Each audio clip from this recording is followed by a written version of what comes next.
আমন্ত্রণ দেশ বাংলায়, সঙ্গে আছি আমি লাবণ্য রহমান। শুরুতেই সংবাদ শিরোনাম। 4 বছরেরও বেশি সময় বন্ধ থাকার পর ফের চালু হচ্ছে ব্রাহ্মণবাড়িয়া কসবা সীমান্ত হাট। স্বস্তি ফিরেছে দুই দেশের ব্যবসায়ীদের মাঝে।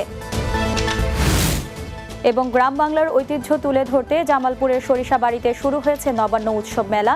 নেওয়া হয়েছে পর্যাপ্ত নিরাপত্তা ব্যবস্থা।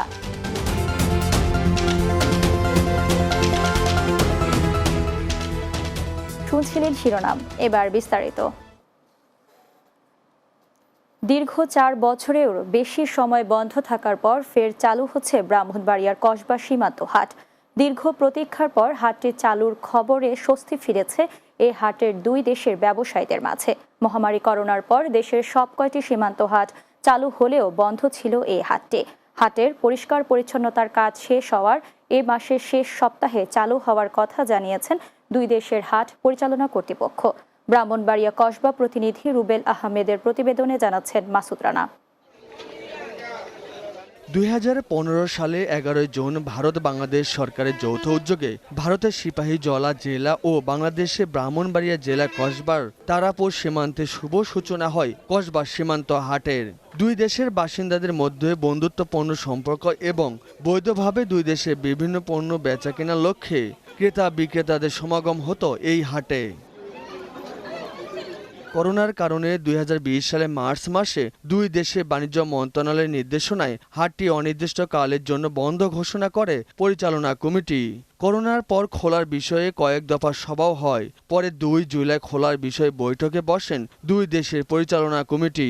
বৈঠক শেষে এই মাসে 29 জুলাই হাট চালু করার কথা জানান নেতৃবৃন্দ। হাট পুনরায় চালুর খবরে স্বস্তির কথা প্রকাশ করেন হাটের ব্যবসায়ীরা। সুন্দরভাবে স্বাচ্ছন্দ্যভাবে পরিবার পরিজন নিয়ে চলতে পারবো। যদি ওয়াটার হাট খুলবো উন্নয়সের আশাবাদী, খুলবো উন্নয়সের আমরা আসছি। এ মাসে লাস্টের দিকে হাট খুলবে, শুনে খুবই আনন্দিত লাগছে।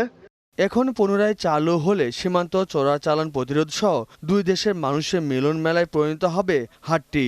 বর্ডার হাট চালু হলে তাদের বেকারত্ব দূর হবে, তারা আবার নতুন করে ব্যবসা শুরু করবে, তাদের পরিবারের সচ্ছলতা ফিরে আসবে।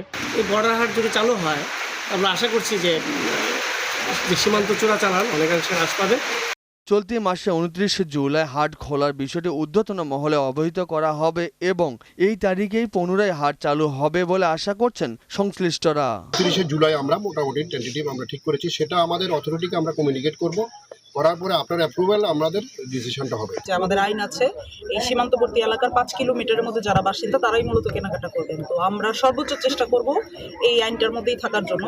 হাটটি চালু হলে ব্যবসায়ীদের আবারও সুদিন ফিরবে এবং বৃদ্ধি পাবে দুই দেশের বাসিন্দাদের মাঝে বন্ধুত্ব সম্পর্কের গভীরতা, এমনটাই প্রত্যাশা সচেতন মহলের। Desk report, Bangla TV. গ্রাম বাংলার ঐতিহ্য নতুন প্রজন্মের কাছে তুলে ধরতে জামালপুরের সরিষাবাড়িতে শুরু হয়েছে নবান্ন উৎসব মেলা।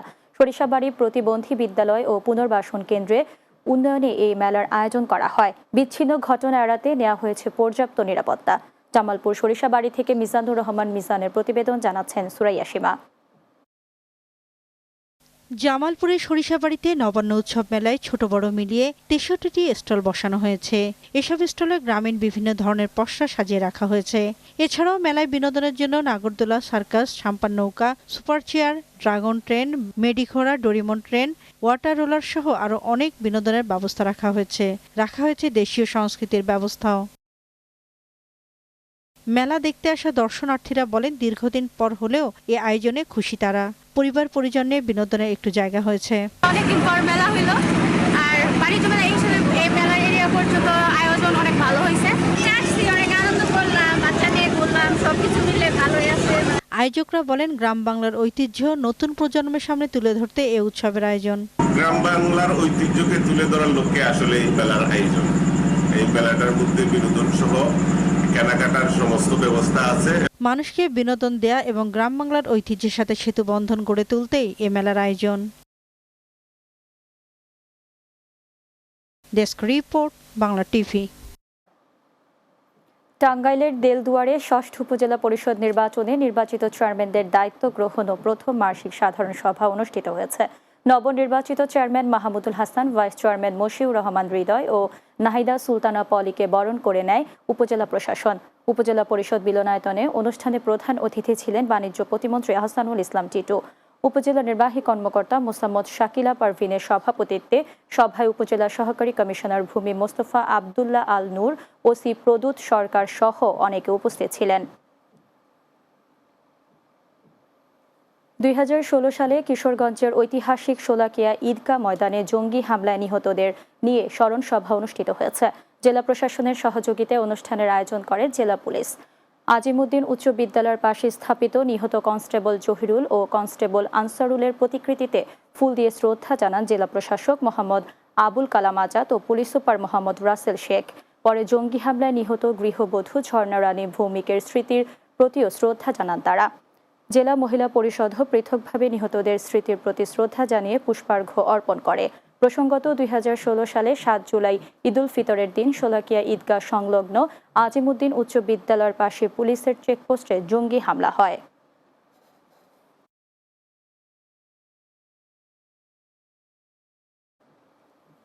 দেশ বাংলায় নিচ্ছি বিরতি, ফিরে এসে অন্যান্য সংবাদের সাথে আরও যা থাকছে।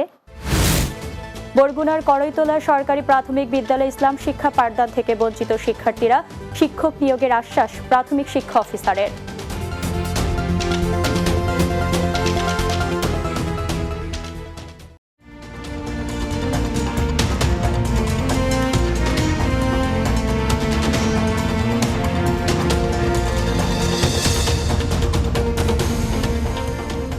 বিরতির পর দেশ বাংলায় স্বাগত আরও একবার।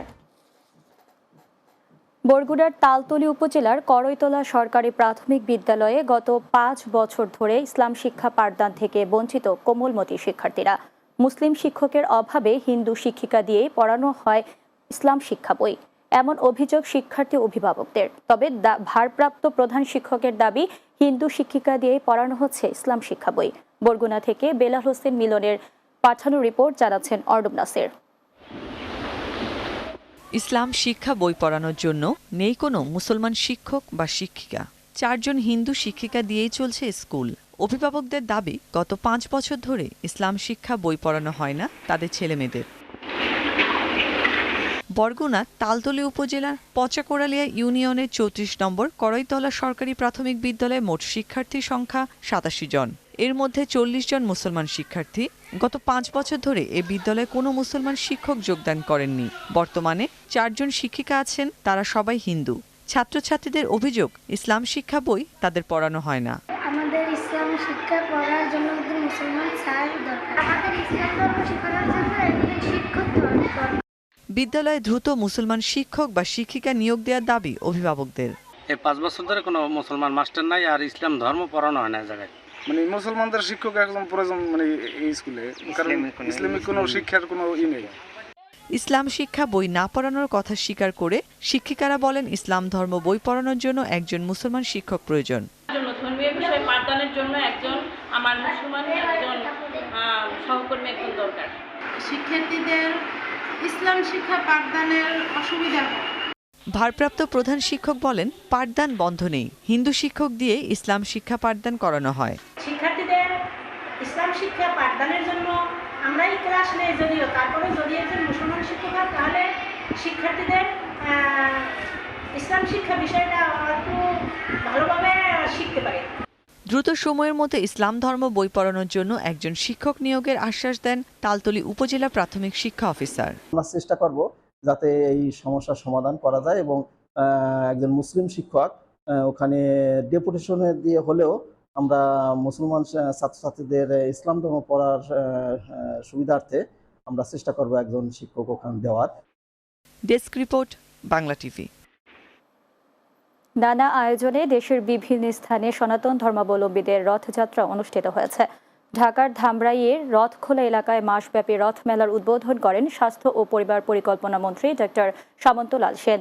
এতে উপস্থিত ছিলেন স্বরাষ্ট্র মন্ত্রণালয় সম্পর্কিত সংসদীয় স্থায়ী কমিটির সভাপতি, সংসদ সদস্য মুক্তিযোদ্ধা বেনজির আহমেদ, ঢাকায় নিযুক্ত ভারতীয় হাইকমিশনার প্রলয় কুমার ভার্মা সহ অনেকে। এদিকে চাঁদপুর পুরান বাজার লোহারপুল থেকে একটি শোভাযাত্রা বের হয়ে গুরুত্বপূর্ণ সড়ক প্রদক্ষিণ করে। পরে কুমিল্লা রোডে ইসকন মন্দিরে রথযাত্রার উদ্বোধন করেন চাঁদপুর পৌর মেয়র জিল্লুর রহমান জুয়েল। নরসিংদীতে বঙ্গবন্ধু শেখ মুজিবুর রহমান আন্ত কলেজ ফুটবল টুর্নামেন্টের ফাইনাল খেলা অনুষ্ঠিত হয়েছে। নরসিংদী মুসলেউদ্দিন ভুইয়া স্টেডিয়ামে অনুষ্ঠিত টুর্নামেন্টে মোট 20টি দল অংশ নেয়। ফাইনালে নরসিংদী পাবলিক কলেজ ও জামিয়া কাশেমিয়া কামিল মাদ্রাসা অংশ নিয়ে নির্ধারিত সময় গোল করতে ব্যর্থ হয়। পরে ট্রাইব্রেকারে 6-7 গোলের ব্যবধানে নরসিংদী পাবলিক কলেজ জয়লাভ করে। অতিরিক্ত জেলা প্রশাসক মোবাশ্বের আলমের সভাপতিত্বে জেলা প্রশাসক ডক্টর বদিউল আলম প্রধান অতিথি হিসেবে বিজয়ীদের হাতে পুরস্কার তুলে দেন। ভোলার 6 উপজেলার অংশগ্রহণে উদ্বোধন হলো আলী আজম মুকুল ফুটবল টুর্নামেন্টের তৃতীয় আসর। টুর্নামেন্টের উদ্বোধন করেন ভোলা 2 আসনের সংসদ সদস্য আলী আজম মুকুল। বোরহানউদ্দিন সরকারি আব্দুল জব্বার কলেজ মাঠে উদ্বোধনী ম্যাচে অংশ নেয় বোরহানউদ্দিন উপজেলা একাদশ বনাম তজুমউদ্দিন উপজেলা একাদশ। উদ্বোধনী ম্যাচটি 1-1 গোলে ড্র হয়। উপজেলা নির্বাহী অফিসার মোহাম্মদ রাহানুজ্জামানের সভাপতিত্বে এ সময় উপস্থিত ছিলেন উপজেলা চেয়ারম্যান জাফর উল্লাহ চৌধুরী, পৌর মেয়র রফিকুল ইসলাম সহ আর অনেকে। শেষ করছি দেশ বাংলা। যাওয়ার আগে সংবাদ শিরোনামগুলো জানিয়ে দিচ্ছি আরও একবার। 4 বছরেরও বেশি সময় বন্ধ থাকার পর ফের চালু হচ্ছে ব্রাহ্মণবাড়িয়ার কসবা সীমান্ত হাট। স্বস্তি ফিরেছে 2 দেশের ব্যবসায়ীদের মাঝে। গ্রাম বাংলার ঐতিহ্য তুলে ধরতে জামালপুরের সরিষাবাড়িতে শুরু হয়েছে নবান্ন উৎসব মেলা। নেওয়া হয়েছে পর্যাপ্ত নিরাপত্তা ব্যবস্থা। এবং বরগুনার করইতলা সরকারি প্রাথমিক বিদ্যা ইসলাম শিক্ষা পাঠদান থেকে বঞ্চিত শিক্ষার্থীরা, শিক্ষক নিয়োগের আশ্বাস প্রাথমিক শিক্ষা অফিসারের।